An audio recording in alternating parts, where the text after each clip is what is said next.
വിശ്വാസിയായിട്ടുള്ളൊരു മുസ്ലിം, അയാൾക്ക് ഇന്ത്യയോട് തന്നെ ആയിരിക്കും കൂറ്, എന്താ സംശയം? പക്ഷേ അയാൾ മക്കയെ പുണ്യഭൂമിയായി ചിലപ്പോൾ കാണുന്നുണ്ടാവും. അത് വിശ്വാസപരമായിട്ടുള്ളൊരു കാര്യമല്ലേ? അതുകൊണ്ട് എന്താണ് ഒരു തകരാറുള്ളത്?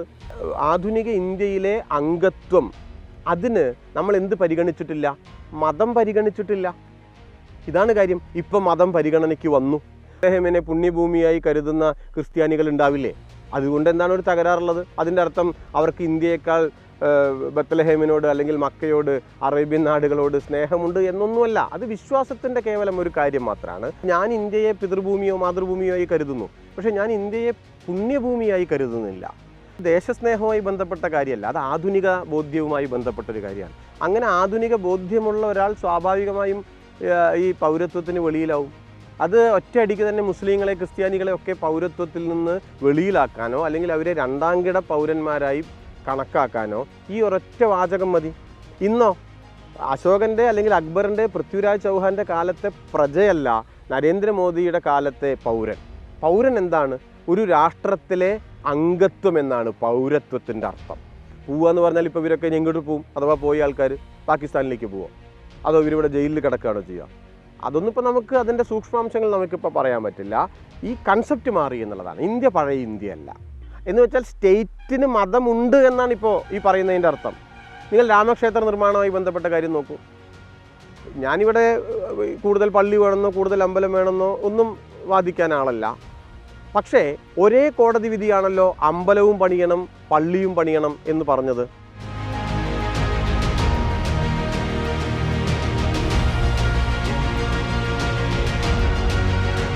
അതായത് ഈ ഹിന്ദുത്വയുടെ ഒരു പൗരത്വ സങ്കല്പമുണ്ട്. ഹിന്ദു രാഷ്ട്രം, ഹിന്ദുത്വം എന്ന് പറഞ്ഞാൽ ഹിന്ദു രാഷ്ട്രം സ്ഥാപിക്കാനുള്ള രാഷ്ട്രീയ പദ്ധതിയാണ് ഹിന്ദുത്വ. അതൊരു പൊളിറ്റിക്കൽ പ്രോജക്റ്റാണ്, അല്ലാതെ അത് മതവുമായി ബന്ധപ്പെട്ടൊരു കാര്യമൊന്നുമല്ല. അപ്പോൾ ആ ഹിന്ദു രാഷ്ട്രത്തിലെ പൗരത്വം എങ്ങനെയായിരിക്കണം എന്നുള്ളതിനെ സംബന്ധിച്ച് ഹിന്ദുത്വത്തിനൊരു കൺസെപ്റ്റ് ഉണ്ട്. ആ കാര്യം ഹിന്ദുത്വ എന്ന പുസ്തകത്തിൽ ഒരു 100 കൊല്ലം മുമ്പേ സവർക്കർ രേഖപ്പെടുത്തിയിട്ടുണ്ട്. അതിൽ അദ്ദേഹം പറയുന്നത് എന്താ വെച്ചാൽ, സിന്ധു മുതൽ സിന്ധു വരെയുള്ള പ്രദേശം എന്ന് വെച്ചാൽ സിന്ധു നദി തൊട്ടിട്ട് കടൽ വരെയാണ് അദ്ദേഹം ഉദ്ദേശിക്കുന്നത്, നമ്മൾ ഇന്ന് ഇന്ത്യൻ മഹാസമുദ്രം എന്നൊക്കെ വിളിക്കുന്നത്. അതുവരെയുള്ള ഈ പ്രദേശത്തെ ഹിന്ദുസ്ഥാൻ എന്നാണ് അദ്ദേഹം വിളിക്കുക.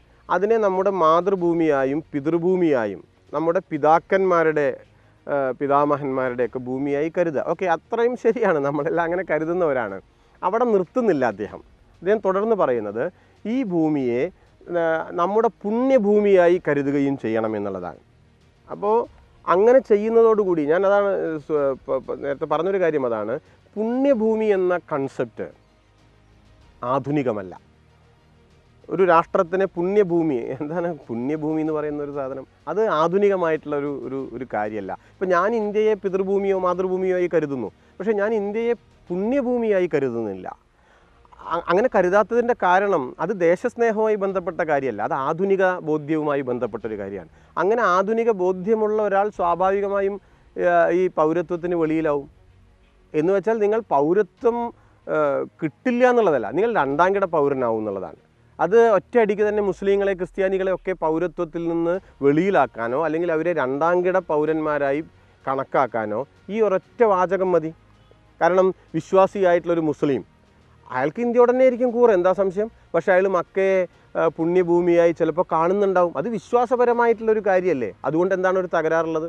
അല്ലെങ്കിൽ ബത്ലഹേമിനെ പുണ്യഭൂമിയായി കരുതുന്ന ക്രിസ്ത്യാനികൾ ഉണ്ടാവില്ലേ? അതുകൊണ്ട് എന്താണ് ഒരു തകരാറുള്ളത്? അതിൻ്റെ അർത്ഥം അവർക്ക് ഇന്ത്യയേക്കാൾ ബത്ലഹേമിനോട് അല്ലെങ്കിൽ മക്കയോട്, അറേബ്യൻ നാടുകളോട് സ്നേഹമുണ്ട് എന്നൊന്നുമല്ല. അത് വിശ്വാസത്തിൻ്റെ കേവലം ഒരു കാര്യം മാത്രമാണ്.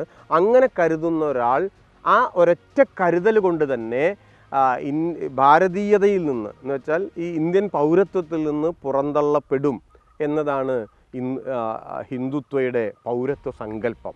അതിനോട് അടുത്തിട്ടുള്ളൊരു കാര്യമാണ് ഇപ്പോൾ ഈ പൗരത്വ ഭേദഗതി നിയമത്തിലൂടെ അവർ കൊണ്ടുവരാൻ ശ്രമിച്ചിട്ടുള്ളത്. പൗരത്വ ഭേദഗതി നിയമം ആരൊക്കെ പുറത്താവുമെന്ന് നമുക്കിപ്പോൾ അങ്ങനെ പറയാൻ പറ്റില്ല. ഇതിപ്പോൾ ഒരു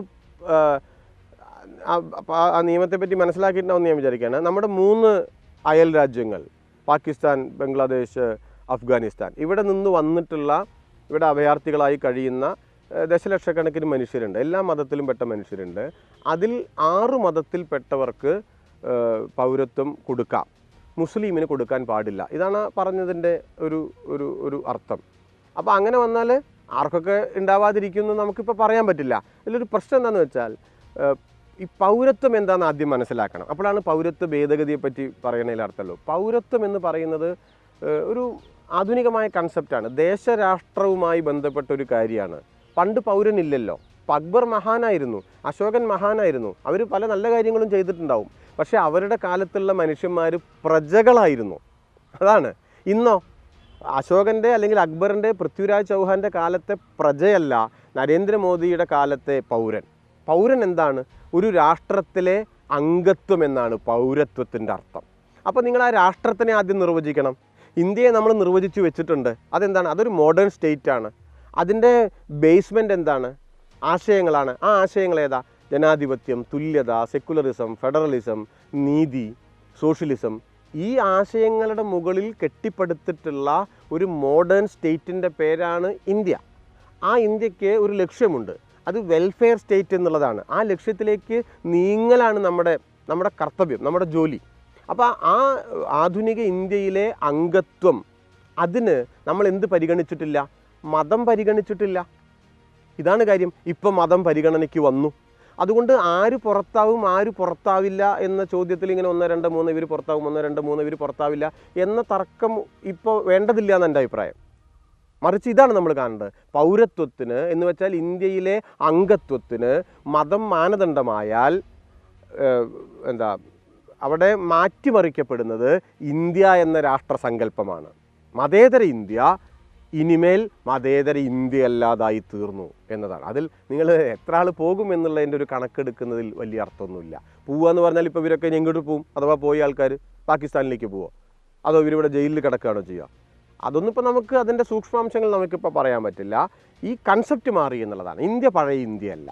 ഇതൊരു ഒരു സെക്കുലർ ഇന്ത്യ അല്ലാതായി തീർന്നു എന്നുള്ളതാണ് നമ്മൾ കാണേണ്ട ഒരു കാര്യം. അല്ല, സെക്കുലറിസത്തിൻ്റെ ഒരു ബേസ് എന്താണ്? നിങ്ങൾക്ക് മതമാകാം, മതമാകാതെയും ഇരിക്കാം വ്യക്തിക്ക്. പക്ഷേ സ്റ്റേറ്റിന്, ഭരണകൂടത്തിന് മതമില്ല. ഇതാണല്ലോ സെക്കുലറിസം വളരെ വളരെ ലളിതമായിട്ടുള്ള ഒരു നിർവചനം എന്ന് പറയുന്നത്. നിങ്ങൾ ഇന്നത്തെ ഇന്ത്യയുടെ ഒരു കാര്യം നോക്കൂ. ഈ പൗരത്വത്തിൻ്റെ തന്നെ കാര്യത്തിൽ മതം വന്നു എന്ന് വെച്ചാൽ സ്റ്റേറ്റിന് മതമുണ്ട് എന്നാണ് ഇപ്പോൾ ഈ പറയുന്നതിൻ്റെ അർത്ഥം. നിങ്ങൾ രാമക്ഷേത്ര നിർമ്മാണവുമായി ബന്ധപ്പെട്ട കാര്യം നോക്കൂ. ഞാനിവിടെ കൂടുതൽ പള്ളി വേണമെന്നോ കൂടുതൽ അമ്പലം വേണമെന്നോ ഒന്നും വാദിക്കാൻ ആളല്ല. പക്ഷേ ഒരേ കോടതി വിധിയാണല്ലോ അമ്പലവും പണിയണം പള്ളിയും പണിയണം എന്ന് പറഞ്ഞത്. 2 ആരാധനാലയങ്ങളും ഉണ്ടാക്കാനുള്ള ട്രസ്റ്റുകളെ ഉണ്ടാക്കിയിട്ടുണ്ടല്ലോ. പള്ളി നിർമ്മിക്കാനുള്ള ട്രസ്റ്റും കേന്ദ്ര സർക്കാരുമായി ബന്ധപ്പെട്ട അടുപ്പമുള്ള ആളുകൾ തന്നെയാണല്ലോ. എന്തുകൊണ്ടാണ് അമ്പലം പണി പൂർത്തിയാവുകയും പള്ളിയുടെ പണിയെപ്പറ്റി ആലോചിക്കുക പോലും ചെയ്യാതിരിക്കുകയും ചെയ്യണത്? മയാപുര എന്ന് പേരുള്ള സ്ഥലത്താണ്. ഈ അയോധ്യ എന്ന് 10-20 കിലോമീറ്റർ അപ്പുറത്താണ്. ചില മാധ്യമ പ്രവർത്തകർ അവിടെയൊക്കെ പോയി റിപ്പോർട്ട് ചെയ്തിട്ടുണ്ട്. ആ 5 ഏക്കർ സ്ഥലം അവിടെ കാട് പിടിച്ച് കിടക്കുകയാണ്. അതിൻ്റെ ട്രസ്റ്റ് ഭാരവാഹികൾ പറയുന്നത് 40 ലക്ഷം രൂപ ആണ് വന്നിട്ടുള്ളത്. 400 കോടി എങ്ങാണ്ട് കണക്കാക്കിയിട്ടുള്ളതാണ്. ഇവിടെ 1800 കോടി കണക്കാക്കിയിട്ടുള്ള സംഗതി വന്നു അല്ലേ? പണി പൂർത്തിയായിട്ടില്ല എങ്കിലും അത് വന്നു. മറ്റേതെന്താണ് വരാത്തത്? അതൊരു പ്രഖ്യാപനമാണ്, സ്റ്റേറ്റിൻ്റെ പ്രഖ്യാപനമാണ്. നിങ്ങൾ 2ാം കിട പൗരന്മാരാണ് എന്നാണ്.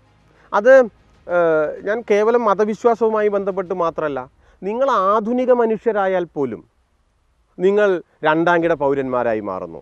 നിങ്ങൾ മതമില്ലാത്ത ഒരാളായാൽ പോലും നോക്കൂ. ഇപ്പോൾ നിങ്ങൾ മതത്തിനെതിരെ സംസാരിക്കുകയാണ്, നിങ്ങളൊരു നിരീശ്വരവാദിയാണ്. അങ്ങനത്തെ മനുഷ്യരും ചേർന്നതല്ലേ ഇന്ത്യ? ഇന്ത്യയുടെ പാരമ്പര്യം അതല്ലേ? പക്ഷെ അത്തരം ആളുകൾ പോലും പൗരത്വത്തിൽ 2ാം കിടയായി പരിഗണിക്കപ്പെട്ടുകൊണ്ടേയിരിക്കുന്ന എത്രയോ സന്ദർഭങ്ങൾ നമുക്ക് കാണാൻ കഴിയില്ലേ? സ്റ്റേറ്റിൻ്റെ എല്ലാ കാര്യങ്ങളും മതപരമായ ചടങ്ങായി മാറ്റിക്കൊണ്ടിരിക്കുകയല്ലേ? പാർലമെൻറ്റിൻ്റെ ഉദ്ഘാടനത്തിന് നോക്കൂ, അവിടെ അതാരാ ഉദ്ഘാടനം ചെയ്യേണ്ടത്? രാഷ്ട്രപതിയോ പ്രധാനമന്ത്രിയോ അല്ലേ? പക്ഷെ അത് ഉദ്ഘാടനം ചെയ്യുന്നത് പൂജാരിമാരാണ്.